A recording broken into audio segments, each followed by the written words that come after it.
chair of the charity Radiotherapy UK. Thank you so much for joining us. Thank you. This seems like excellent news and real cause for rejoicing, and yet it seems as if we're saying the picture isn't as optimistic as it would appear to be. I think that's right. So if we just unpick it, Yes. so before COVID, the 25 years before that, from 1993, so in the younger people below 70, there were less deaths from cancer. And that was three main reasons. Number one, people had stopped smoking as much. Great. So they weren't getting lung cancer and other cancers. Secondly, we had developed our screening very well, bowel screening, cervical cancer screening, breast cancer. So people were diagnosed early and cured. Great.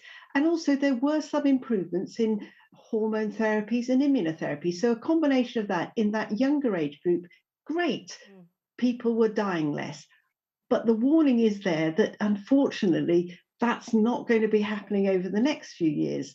Firstly, because of the obesity crisis and the reports suggesting that from what we've gained in stopping smoking, we're losing again with obesity. And of course now, since all the COVID and everything else, our waiting lists are appalling. They were out this morning at 9:30, the worst in the last 2 years. So we're not treating patients on time. In January, where there were 3,000 cancer patients who weren't even start their treatment after 3 months. So that's a disaster. Tell me a little bit about how important it is to be treated, well, first of all, to be diagnosed quickly, Yes. but secondly, to be treated quickly after a cancer diagnosis. We've all seen the King having this diagnosis. The cancer was found, wasn't it? We're told kind of accidentally. He was having what was supposed to be a fairly routine operation for an enlarged prostate. And as far as we know, some form of cancer was found during that operation. And he began his treatment. I mean, it looked to all of us within about 2 days of that diagnosis. At least that's how it appeared.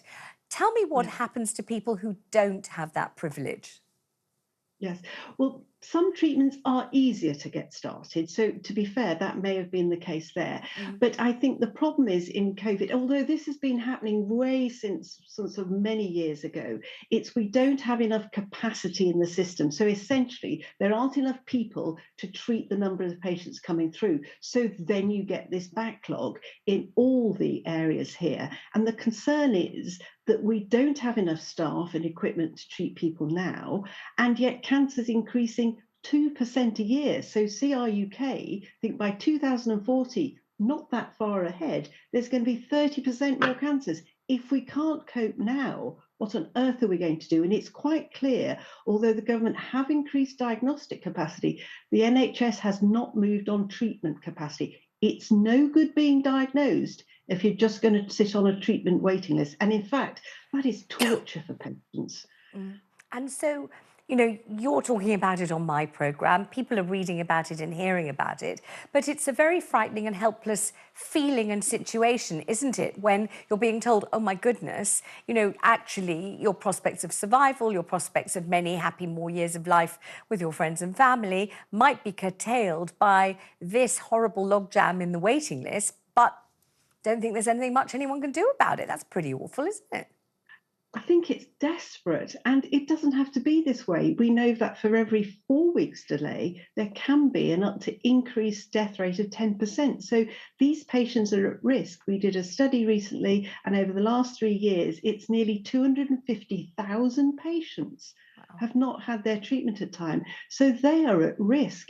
And I think our concern has been, as you know, I've been yelling about this since the start of COVID, and we just seem to be met with brick walls of saying, don't worry, everything's fine, it's under control. It's not okay. And 1 in 2 people will get cancer. We have all had somebody affected by cancer, and it really matters. Interesting, we set up a change.org petition for the Catch Up with Cancer. One day we had 100,000 people sign it. We've got over 600,000 people now. Your viewers, they could sign as well. Make our voice heard. This is not okay. This should be top of the government priority. And the thing is, they've been told what they need to do. It's not as though the experts haven't made suggestions about what could be done, you know, the workforce, equipment, all these sorts of things. But it just doesn't seem to be anybody's problem. Terrible. Tell me a little bit more, Professor, about what you said about obesity, because you said that one of the reasons that diagnoses of cancer have come down and reduced is because people have stopped smoking as much, and so they're not getting those kinds of cancers. But one of the reasons that it's not going to continue to go down is because of obesity. We're getting fatter and fatter. We know that every time we cover the subject on this programme, it's about the failure to combat the tidal wave of obesity. Whatever the government's tried to do simply hasn't worked so far. What are the sorts of cancers that you get if you're obese, or are more likely to get? Unfortunately, involved in about 13 of the cancers, and we know actually lifestyle factors are involved in a quarter of cancers. The good news in that is obviously we can all try and do something about things, Yes. but certainly things like breast cancer, colon cancer, liver cancer, some prostate cancers, in fact, all the common cancers. So I think the message has to be for everybody. We've just got to be a fitter nation in all sorts of ways. But I understand it is not easy. It is not just as easy. In some ways, stopping smoking was one thing. Tax it, ban it. Mm-hmm. It's very difficult with obesity because it's lower socioeconomic groups. There's the manufacturers. All these things are our way we move around. We don't have cycle lanes. We don't walk as much. We don't get fit. Our food is high calorific. It's not people's individual fault, but somehow we've got to tackle this and name it and be out there. And if only we could do what we did with smoking, Mm-hmm. with obesity, gosh, would be better. Well, thank you so much for joining me. Always a revelation every time we speak. I wish, though, we could speak in happier times. I really appreciate that your contribution.